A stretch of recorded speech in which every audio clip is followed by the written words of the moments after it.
नमस्कार दोस्तों, आपका स्वागत है हमारे इस चैनल में एडवोकेट कृष्ण कुमार त्रिपाठी। दोस्तों, आज एक महत्वपूर्ण टॉपिक पे हम चर्चा करेंगे। हालांकि इसके बारे में हमने पहले भी कुछ वीडियो बनाए हैं, लेकिन उसमें काफ़ी कुछ चीज़ें हमने नहीं बताई हैं। लेकिन हमसे किसी ने कहा कि इसके ऊपर कुछ वीडियो बनाया जाए, इसलिए इसके ऊपर मैं आज थोड़ा डिस्कस कर रहा हूँ। और ये चीज़ जितने भी पुरुष हैं उनके लिए बहुत ही ज़रूरी है जानना, ठीक है, क्योंकि ये बहुत ही उटपटांग टाइप का कानून है जो अंग्रेज बना के गए थे, और आज तक ये कानून को हमारे यहाँ के जो जज हैं ये भी इसको फॉलो करते आ रहे हैं। और इन्होंने अपनी घटिया मानसिकता के तहत इस कानून को बड़ा ही कॉम्प्लिकेटेड बना दिया है। और हमारे जज ऐसा इसलिए करते हैं क्योंकि ये भी अधिकतर जो हाई कोर्ट और सुप्रीम कोर्ट के जज हैं, इसमें कोई कनाडा से पढ़ के आया है, कोई यूरोप से पढ़ के आया है, कोई इंग्लैंड से, कोई अमेरिका से। तो जब ये लोग पढ़ के ही वहाँ से आते हैं कि तो वहाँ की गंदी संस्कृति इनके मनोमस्तिष्क में व्याप्त होगी, इसमें कोई शंका वाली बात नहीं है। तो सवाल है आज हम क्या डिस्कस करेंगे। तो आज हम डिस्कस करेंगे दोस्तों भारतीय साक्ष्य अधिनियम की धारा 112। जो पुराना कानून था भारतीय साक्ष्य अधिनियम, उसमें धारा 112 थी। जो नया कानून है दोस्तों उसके अंदर मेरे ख्याल से धारा 116 है। ठीक है, क्या कहती है धारा, इसी पर चर्चा करेंगे। और इससे बचने के समाधान क्या है, थोड़ा इस पर भी चर्चा करेंगे। अफसोस कि इस टॉपिक पर मैंने कभी किसी मीडिया डिबेट को नहीं देखा, ना ही कभी किसी एडवोकेट को इस पर कोई डिस्कशन करते हुए मैंने देखा आज तक। और इतना छुपा हुआ कानून है कि लोग इसके बारे में जानते नहीं हैं। जब उनको बताओ तो वो सिर पकड़ लेते हैं कि इतने गंदे कानून बनाते क्यों हैं। ये धारा चरित्रहीन महिलाओं को पूरा संरक्षण प्रदान करती है। ठीक है, धारा 112 थी पहले ये भारतीय साक्ष्य अधिनियम जो पुराना था, और जो नया है भारतीय साक्ष्य अधिनियम उसमें धारा 116 है। क्या कहती है धारा, ये धारा ये कहती है कि अगर आपकी शादी हो चुकी है और आपकी वाइफ किसी के बच्चे की माँ बनती है तो बच्चा आपका माना जाएगा। ठीक है, ये मैंने बिल्कुल सब मतलब साफ सुथरे शब्दों में और बहुत ही सिंपल सरल शब्दों में आपको इस धारा का सार बताया है। पूरा पढ़ के नहीं बताई, पढ़ के बता दूंगा, क्योंकि कई मूर्ख रहते हैं, वो कहते हैं कि आप गलत जानकारी दे रहे हैं। तो गलत जानकारी बिल्कुल नहीं है, बिल्कुल सही जानकारी, जो प्रैक्टिकल जानकारी वो दे रहा हूँ मैं आपको। कि अगर आपकी शादी हो चुकी है और आपकी पत्नी आपके साथ में रहती है, वो किसी के बच्चे की माँ बन जाती है, चरित्रहीन है, तो बच्चा आपका ही माना जाएगा। ठीक है, आप में से कई लोग सोच रहे हो कि हम डीएनए टेस्ट करवा लेंगे, तो डीएनए टेस्ट अलाउ नहीं है, ये भी समझ लीजिए। इसीलिए मैंने कहा कि हमारे देश के जो न्यायाधीश हैं उन्होंने किस तरीके से इस धारा को कैंसर बना दिया है। उस धारा में कहीं नहीं लिखा है कि डीएनए टेस्ट अलाउ नहीं है। ये हमारे न्यायाधीशों की सोच है। मैंने कहा ना, कोई कानून पहले मूर्ख नेता बनाते हैं, फिर उस कानून को और भी घटिया बना देते हैं ये पढ़े लिखे नेता, जिनको हम जज कहते हैं। ठीक, मैं इस धारा को थोड़ा पढ़ के बता देता हूँ आपको हिंदी में। ठीक है, तो आपको और समझ में आ जाएगा एक्चुअली क्या कहना चाह रही है, फिर मैं और अच्छे समझा दूंगा इसको। सेक्शन 116 116 है भारतीय साक्ष्य अधिनियम का। इसका जो हेडिंग है वो कहता है विवाहित स्थिति के दौरान जन्म होना धर्मजत्व का निश्चयात्मक सबूत है। ठीक है, इस लाइन का मतलब यह है कि आपका शादी हो चुकी है और उस दौरान अगर किसी का जन्म होता है तो आपका पुत्र या पुत्री माना जाएगा। ठीक है, मतलब इसमें लिखा है धर्मजत्व। धर्मजत्व मतलब होता है वो लीगली आपकी औलाद मानी जाएगी। जो ये वर्ड है एक संस्कृत का वर्ड है धर्मजत्व, इसका यही मीनिंग होता है। अब इसके अंदर क्या लिखा है ये बता देता हूँ। यह तथ्य कि किसी व्यक्ति का जन्म उसकी माता और किसी पुरुष के बीच, ध्यान रखें यहाँ पर शब्द देखिए आप, यह तथ्य कि किसी व्यक्ति का जन्म उसकी माता और किसी पुरुष, यहाँ किसी पुरुष शब्द का इस्तेमाल किया गया है, पिता शब्द का इस्तेमाल नहीं किया गया है। ठीक है, तो यह तथ्य कि किसी व्यक्ति का जन्म उसकी माता या और किसी पुरुष के बीच विधिमान्य विवाह के कायम रहते हुए, विधिमान्य विवाह कायम रहते हुए या उसका विघटन होने के उपरांत माता के अविवाहित रहते हुए 280 दिन के भीतर हुआ था, इस बात का निश्चयात्मक सबूत होगा। निश्चयात्मक मतलब 100% निश्चय, कि वह उस पुरुष का धर्मज्ञ बालक है। धर्मज्ञ यानी लीगल, वो उस पुरुष की संतान है। क्या लिखा है? इस बात का निश्चयात्मक सबूत होगा, मतलब ये फिक्स है, यही एविडेंस है कि जो उसका पिता है, मतलब पिता नहीं है, वही उसका पिता माना जाएगा, जब तक कि यह दर्शित ना किया जा सके कि विवाह के पक्षकारों की परस्पर पहुंच ऐसे किसी समय नहीं थी जब उसका गर्भधान किया जा सकता था। ये जो लाइन है ये कह रही है कि ये तब कोर्ट ये मान के चलेगी कि जो संतान पैदा हुई है उसके पिता आप ही हैं, आपकी पत्नी की कोख से पैदा हुई है वो, इसलिए उसके पिता आप ही माने जाएंगे, जब तक कि आप ये साबित ना कर दें कि आपके द्वारा आपकी जो पत्नी है उसमें और आपके बीच में कोई संबंध स्थापित नहीं किए गए हैं। ठीक है, ये लाइन कुछ ऐसी बातें कह रही है। ठीक, अब थोड़ा इसको हम समझ लेते हैं। धारा 116 है ये, आप इसको गूगल पे सर्च कर सकते हैं। इंग्लिश में भी है, हिंदी में भी है, मराठी में भी है, गुजराती में भी, तमिल, तेलुगु, बंगाली, उड़िया, सब हर भाषा में है। ये धारा ये कह रही है दोस्तों कि अगर आपकी शादी हो चुकी है और आपकी पत्नी किसी और के बच्चे की माँ बनती है तो कोर्ट ये मान के चलेगी कि वो बच्चा उसका है। ठीक है, ठीक है, मतलब उसका मतलब आप जो आपका है, आप उसके पिता हैं।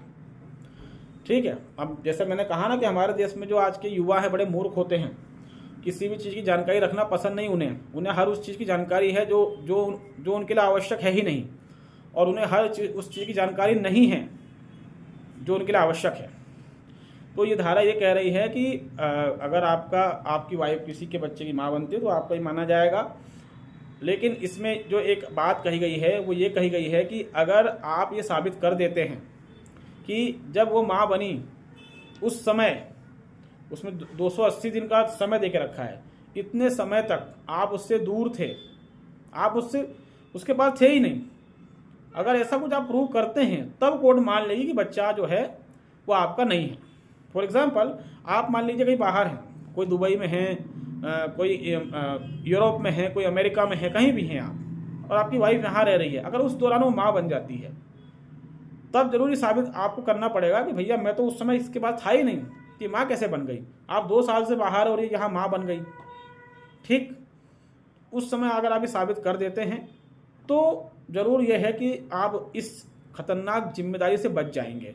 लेकिन अगर वो आपके साथ रह रही है, एक ही घर के नीचे, आप ऑफिस जाते हैं, वो किसी और के बिस्तर में सोने जाती है, तब लफड़े वाला काम है, तब बहुत बुरी तरीके से आप फंस जाएंगे। मतलब पत्नी है चरित्रहीन, वो किसी के बच्चे की माँ भी बन रही है और दंड हमें दिया जा रहा है। हमारा कोई संबंध नहीं इस चीज़ से, कोई लेना देना नहीं। हम सोचते हैं विज्ञान ने तरक्की कर ली है, अभी 2 मिनट में साबित हो जाए, डीएनए टेस्ट करवा के 2 मिनट में बड़ी आसानी से साबित हो जाए कि वो जो है वो हमारी संतान नहीं है। मगर हमारे जजों ने चरित्रहीन महिलाओं को बचाने की पूरी तैयारी की हुई है। उनका कहना, अब उन्होंने डीएनए टेस्ट पे क्या बोल के रोक लगा दी, उनका ये कहना है कि डीएनए टेस्ट करवाने से बच्चे के मन में गलत असर पड़ेगा। अब जरा ये देखिए कि जजों का दिमाग का लेवल क्या है। अरे भाई, जो बच्चा पैदा हुआ है उसको क्या पता डीएनए टेस्ट क्या होता है, क्या वो जानता है? जो बच्चा पैदा हुआ है, जो 4 दिन का है, 4 महीने का है, 2 महीने का है, अरे डीएनए टेस्ट के बारे में तो 5 साल का बच्चा भी नहीं जानता, तो उसके मन में गलत असर कहाँ से पड़ जाएगा? ये तो खुल्लम खुल्ला जो जजेस हैं वो उस चरित्रहीन महिला को बचाने की तैयारी करके बैठे हुए हैं।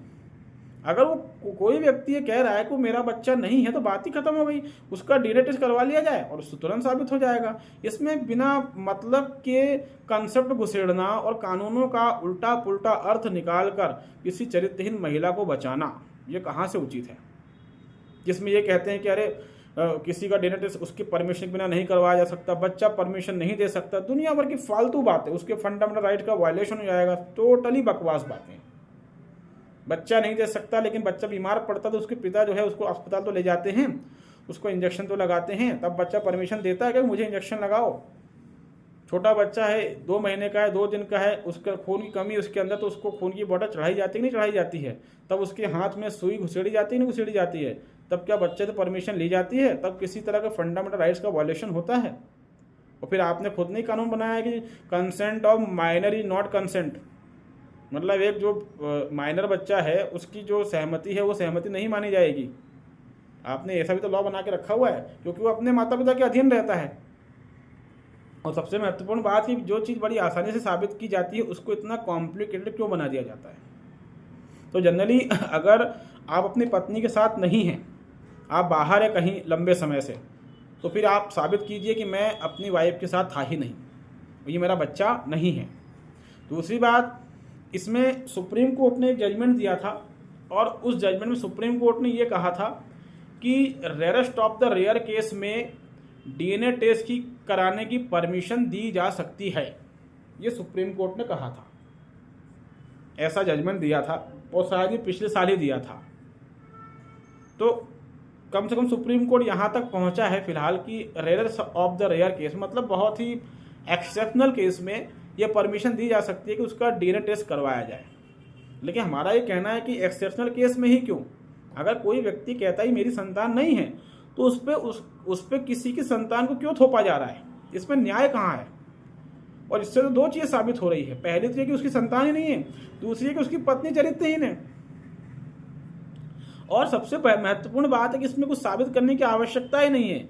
इसलिए नहीं है कि जब भी कोई पिता बच्चे के डीएनए टेस्ट के लिए जाता है कोर्ट में तो उस पर ऑब्जेक्शन कौन फाइल करता है, वाइफ।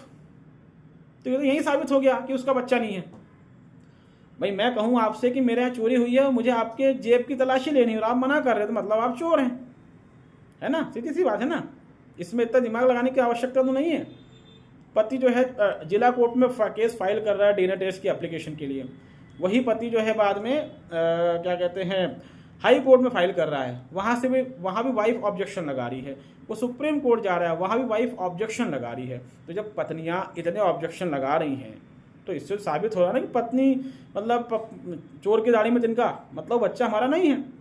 वरना अगर वो बच्चा सच में हमारा होगा तो पत्नी खुल्लम खुल्ला बोलेगी सर करवाइए डीएनए टेस्ट, अभी साबित हो जाएगा। वहीं दूसरी तरफ अब आप जरा ये देखिए कि इन महिलावादियों का और न्यायाधीशों का कितना दोगला चरित्र है कि यहाँ तो ये डीएनए टेस्ट अलाउ नहीं करते हैं, दूसरी तरफ अगर कोई महिला ही कह दे कि ये बच्चा उस व्यक्ति का है, ठीक है, तब क्या होता है, तब उस जो वो व्यक्ति रहता है कोर्ट उसका डीएनए टेस्ट करना शुरू कर देती है।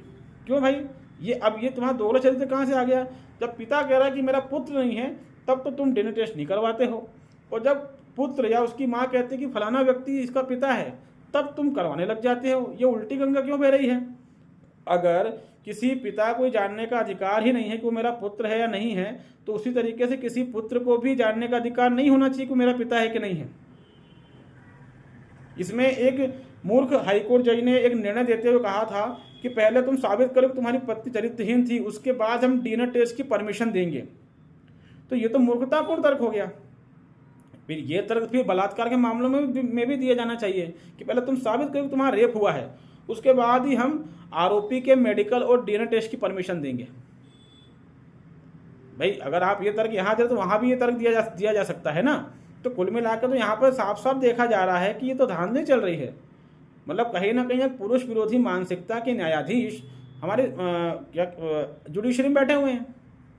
जो चीज़ बड़ी आसानी से फाइंड आउट की जा सकती है उसको कैसे फाइंड आउट ना किया जा सके, इसकी पूरी व्यवस्था भारत के न्यायाधीशों ने करके रखी है। और यही कारण है कि ये जो मामले ना इतने ये इसीलिए बढ़ रहे हैं क्योंकि जितने भी धूर्त लोग हैं वो कानून की अच्छी समझ रखते हैं और जानकारी रखते हैं, तो वो इन्हीं कानूनों के लूप होल का इस्तेमाल करते हुए इस तरीके के काम करते हैं। तो अगर कभी भी ऐसा कुछ होता है तो फिर आपको इसमें जो साबित करने का तरीका जो लिखा हुआ है कि कोर्ट तो मान के चले कि आपकी संतान है, अब आप इसमें ये साबित करें कि आप अपनी पत्नी से काफ़ी दूर थे, दूर इन द सेंस कि पत्नी तक आपकी पहुंच थी ही नहीं, आप किसी दूसरे राज्य में थे, कहीं और थे, आप कहीं जॉब करते थे, कुछ करते थे। जब आप ऐसा कुछ करेंगे उससे साबित होगा। एग्जाम्पल के लिए हमारे शहर में एक केस आया था, उसमें लड़के ने शादी करी और शादी के मंडप के समय लड़की का पेट काफ़ी फूला हुआ था। तो लड़के ने उसको थोड़ा ऑब्जेक्शन दिया, उसने देखा उसका पेट काफ़ी बाहर निकला हुआ है। तो लड़के ने पूछा तो उसके जो लड़की थी उसके माँ बाप ने कहा कि बेटा इसकी तबीयत ठीक नहीं थी, कुछ दिक्कत हो गई थी पेट में, ऐसा वैसा। लड़के ने उनकी बात को मान लिया, लेकिन क्या हुआ, जैसी शादी होकर लड़की घर पर आती है, ससुराल आती, शादी करके बारात जैसी वापस आती है, तो सुहाग रात के दूसरे तीसरे दिन ही उसको बच्चा पैदा हो जाता है। उसके बाद दूल्हा जो है सीधे कोर्ट में केस लगा देता है और कहता है कि विवाह को शून्य किया जाए। तो वहाँ पर जज ने इस बात को कंसिडर किया कि हाँ ये बच्चा इसका नहीं है, क्योंकि शादी करके तो अभी आई है। बच्चा माँ के पेट में लगभग 8-9 महीने तो रहता ही है, उसके बाद पैदा होता है, तो 3 दिन में बच्चा पैदा हो नहीं सकता। तो यहाँ पर बिल्कुल क्लियर कट दिख रहा था कि बच्चा इस व्यक्ति का नहीं है। कोर्ट ने उसकी बात को माना और कोर्ट ने उसके विवाह को शून्य कर दिया, मतलब शादी पूरी कोर्ट ने कैंसिल कर दी। तो यहाँ पर ऐसी परिस्थितियाँ थी। ऐसा मान लीजिए कोई केस हो कि आप बाहर रह रहे हैं, वाइफ कहीं रह रही है, ठीक है, आप साल 1.5 साल या 9-10 महीने तक आए नहीं, मालूम पड़ा पत्नी माँ बन गई है। वहाँ पर आप साबित कर सकते हैं कि भाई मैं तो उसके साथ था ही नहीं, बच्चा मेरा कैसे हो गया, ठीक है। उसी तरीके से अगर आप साथ में रह रहे हैं तो फिर आपको कई चीज़ साबित करनी पड़ेंगी। जब आप साथ में रह रहे हैं तो आपको कई चीज़ें साबित करनी पड़ेंगी, और उसमें कोशिश तो यही करें कि डीएनए टेस्ट के माध्यम से ही किया जाए। हालांकि हमारे इंदौर में एक केस हुआ था डॉक्टर गढ़ा का, और उसमें फाइनली हाई कोर्ट ने परमिशन दी थी डीएनए टेस्ट की। बहुत पुराना केस है, 2000 मेरे ख्याल से 14 या 12 का केस है ये। तो जनरली तो अभी सुप्रीम कोर्ट ने कहा है कि रेयर केसों में इसकी परमिशन दी जा सकती है, तो जो दम आपको लगाना पड़ेगा। फिर सेकेंड थिंग, कोर्ट ये चाहती है कि पत्नियों को आज़ादी दी जाए, तो भैया आज़ादी देंगे तो फिर क्या होगा, यही होना है। फिर जो हमारा बच्चा नहीं उसके हम बाप कहला जाएंगे। और ऐसे मामलों में क्या होता है कि आप लोगों को शायद जानकारी है कि नहीं है, गुजरात नंबर 1 पर है। आपका गुजरात है ना, वहाँ गंदगी बहुत है। अब किसी गुजराती को मेरी बात बुरी लगे तो लगे लेकिन ये रियलिटी है। इसकी कोई एक रिपोर्ट आई थी, और वो रिपोर्ट शायद 2014-15 में ही आई थी। टाइम्स ऑफ इंडिया के फ्रंट पेज पे आई थी। फादर्स डे था उस दिन की रिपोर्ट है ये, जिसमें सबसे बड़ी खबर यही थी कि गुजरात में जितने भी लड़कों ने लव मैरिज किया वो अपनी संतानों के बायोलॉजिकल फादर है ही नहीं, ठीक है। मतलब उसमें लगभग 98% लड़के। सोचो कितना गंदा माहौल है वहाँ का। और उस रिपोर्ट में काफ़ी कुछ देख के रखा था उन्होंने, काफ़ी रिसर्च किया, तो उसमें काफ़ी चीज़ें खतरनाक चौंकाने वाली चीज़ें थी। जैसे हम सब हिंदू हैं जो, तो उसमें कई ऐसी चीज़ें थी जो हमारे धर्म के लिए भी अच्छी नहीं है। उसमें बताया गया कि गरबा करने के बहाने वो लड़कियां जाती हैं और पता नहीं क्या क्या होता है। फिर जो कि गुजरात में जो गरबा है बहुत फेमस है वहाँ का, तो नवरात्रि के टाइम पर वो लड़कियाँ गरबा करने के बहाने जाती हैं और बहुत सी प्रेग्नेंट हो जाती हैं। ये तो लड़कियों को शर्म आनी चाहिए। मतलब जिस नारी शक्ति के प्रतीक के रूप में देवी की नवरात्रि मनाई जाती है, वहाँ इस देश की कलयुगी नारी बंटाधार कर रही है। कितनी गंदगी सोचिए। हम पेपर में पढ़ते हैं कि गरबे के दौरान कंडोम बांटे गए, वो इसीलिए रहता है। अब जिसको कंडोम नहीं मिलेगा वो तो माँ बनेगी ही ना। तो ये कानून कुछ ऐसा है, इसलिए जिनकी शादी नहीं हुई वो थोड़ा संभल के रहे, वरना मालूम पड़ा कि बेगानी शादी में अब्दुल्ला दीवाना वाली कहानी हो जाएगी। और ऐसे कई लोग इंडिया में हैं जो अपने उस संतान को, जो उनकी है ही नहीं, मतलब देखो संतान 2 तरह की होती है, एक वैध और एक अवैध। वो ना उसकी वैध ना उसकी अवैध, वो उसकी संतान ही नहीं है। भाई अगर आपका बच्चा आपकी पत्नी से पैदा हो रहा है तो आपका बच्चा है, वो एक वैध संतान है। और आपका ही बच्चा किसी तीसरी महिला के माध्यम से, कहीं कोई दूसरी महिला है जो आपकी पत्नी नहीं है उससे पैदा हो रहा है, तो हम कह सकते हैं कि वो अवैध संतान है, ठीक है। लेकिन यहाँ तो क्या हो रहा है कि ना वो वैध में आ रही ना वो अवैध में आ रही, वो तो आपकी संतान ही नहीं है। तो इस तरीके से तो फिर क्या होगा कि वो तो हर साल एक नया बच्चा लाके आपको दे देगी, फिर क्या करेंगे। और चरित्रहीन महिलाओं को पूरा बचाया जा सके, प्रोटेक्ट किया जा सके, इसके लिए पूरी तैयारी जुडिशरी की है। कहीं पर उसके फंडामेंटल राइट्स की बात करके, कहीं पर उसके प्राइवेसी की बात करके। तो ये सारी बातें क्या सिर्फ फीमेल के लिए होती है क्या? फंडामेंटल राइट्स मेल के नहीं होते हैं? एक पुरुष के भी फंडामेंटल राइट्स होते हैं। और अगर ऐसा ही है तो फिर तो जो पड़ोस में रहने वाली महिला कल को वो बोल रही है कि ये मेरे बच्चे का पति है, पिता है, सॉरी, ये मेरे बच्चे का पिता है, तो कोर्ट उसको मान लेगी। तो जिस तरीके से ये सब किया गया, ये कानून बनाया गया, अब कानून में तो ये लिखा हुआ है कि जब तक ये साबित ना किया जा सके तब तक कोर्ट मान के चलेगी कि आपका बच्चा है। उसमें कानून में कहीं नहीं लिखा हुआ है कि डीएनए टेस्ट अलाउ नहीं होगा। ये जो तड़का लगाया गया है ये आपके महिलावादी जजों द्वारा लगाया गया है। हमने पहले ही बताया है कि आपके महिलावादी जो जज हैं हायर जुडिशरी में, इसमें लोअर जुडिशरी का कोई लेना नहीं है। लोअर जुडिशरी के जज तो बेचारे मासूम होते हैं, उनको नॉलेज अच्छा रहता है उनको, लेकिन वो ऊपर तक जा ही नहीं पाते, क्योंकि ऊपर की जो जुडिशरी वहाँ गंदी राजनीति चलती है कॉलेजियम सिस्टम की। सबको पता है ये वाली बात, ठीक है ना। चाय की चुस्कियाँ ले लेके जज बना दिए जाते हैं कि आज से तू जज, जा तू हैदराबाद संभाल, तू बॉम्बे संभाल, तू दिल्ली संभाल, तू वहाँ का चीफ जस्टिस, तू वहाँ का चीफ जस्टिस, ये मेरा बेटा है, ये मेरी बहू है, ये मेरा दामाद है, तुम जज। वहाँ ये चलता है। ठीक है, पेपर में भी आया था कि लगभग 200 परिवारों का कब्जा है। तो ये जो जजेस हैं, इन्होंने ऐसी हायरार्की बना के रखी है, ऐसी लॉबी बना के रखी है कि इन्होंने हर चीज़ के अर्थ ही बदल दिए हैं। जिन सिद्धांतों पर ये निर्णय देते हैं वो सिद्धांत ही गलत है। ये प्रॉब्लम है। इन्होंने जो भी सिस्टम बनाया है, जो भी नियम कानून बनाए हैं वो, और जिस तरह के कानूनों का उल्टा पुल्टा इंटरप्रिटेशन किया है, किसी कानून में कोई बात लिखी नहीं, उस बात तक को उसमें लेके आ गए हैं। जैसे 125 में कहीं भी नहीं लिखा हुआ है कि जो पति का लाइफ स्टाइल होगा वही पत्नी का होगा, लेकिन ये कचरा कौन लेके आए? जज लेके आए। उसमें ये बात कहीं लिखी नहीं है कि जज लेके आए। 125 में कहीं नहीं लिखा है कि गर्लफ्रेंड को भरण पोषण देना पड़ेगा। इन्होंने 125 की तरह गर्लफ्रेंड को भी भरण पोषण दिलवाया है, उसमें ये बात कहीं नहीं लिखी हुई है। डोमेस्टिक वायलेंस में कहीं नहीं लिखा हुआ है। तो सब जगह पत्नी शब्द का इस्तेमाल हुआ है ना। तो ये लोग क्या करते हैं, कानूनों का ऊल जलूल उल्टा पुल्टा इंटरप्रिटेशन करते हैं, और इसके परिणाम फिर आपको और हमें झेलने हैं। तो जनरली कोशिश ये कीजिए कि डीएनए टेस्ट करवाने की नौबत ही ना आए, और अगर आ रही है तो फिर इसके लिए पूरी ताकत लगा दीजिए, सुप्रीम कोर्ट तक जाइए, बताइए कि भैया ये तो हमारे साथ इनजस्टिस है। या फिर अगर आप ये साबित कर सकते हैं कि जब वो माँ बनी उस समय मैं उसके पास था ही नहीं, वो मेरी पहुंच से दूर थी, हम एक साथ रहते ही नहीं थे, हम अलग अलग रहते थे, वरना तो जुडिशरी के इस तर्क में कोई लॉजिक ही नहीं है। तो उम्मीद है ये चीज़ें आपको समझ में आई होंगी। इस पर लेकर इसको लेकर बहुत सारे केस हुए भी हैं, और मेरे ख्याल से हर साल हो रहे हैं शायद, लेकिन कभी भी इसको लेकर संसद में कोई बहस नहीं हुई। इसको लेकर कभी भी जो आपकी न्यूज़ चैनल से मीडिया, इनमें कोई बहस नहीं हुई। कभी मैगजीनों में ये बातें नहीं छपी। मतलब कि उस महिला को दंड नहीं दिया जाता जो इतना बड़ा मतलब गद्दारी कर रही है शादी करके अपने पति के साथ, उसको कोई सज़ा देने वाला नहीं है। सज़ा मिलेगी उस व्यक्ति को जिसका वो संतान ही नहीं है। आपको उसको भरण पोषण देना पड़ेगा उस बच्चे को। सोचिए कैसा लगे कि जो बच्चा ही आपका नहीं है, एक तो बच्चा आपका नहीं, सेकंड थिंग आपकी पत्नी ने आपके साथ विश्वासघात किया, बेवफाई की, उसमें कितना गुस्सा आपको आएगा। और उसके बाद ऊपर से कानून का एक डंडा कि भैया तुम उसको भरण पोषण दो। ये कहीं से भी न्याय इसको कह ही नहीं सकते, ये तो खुल्ला इनजस्टिस है। उसके बाद भी इस तरह की चीज़ चल रही हैं, और उसके बाद भी इसको डिफेंस करने वाले जजेस बैठे हुए हैं।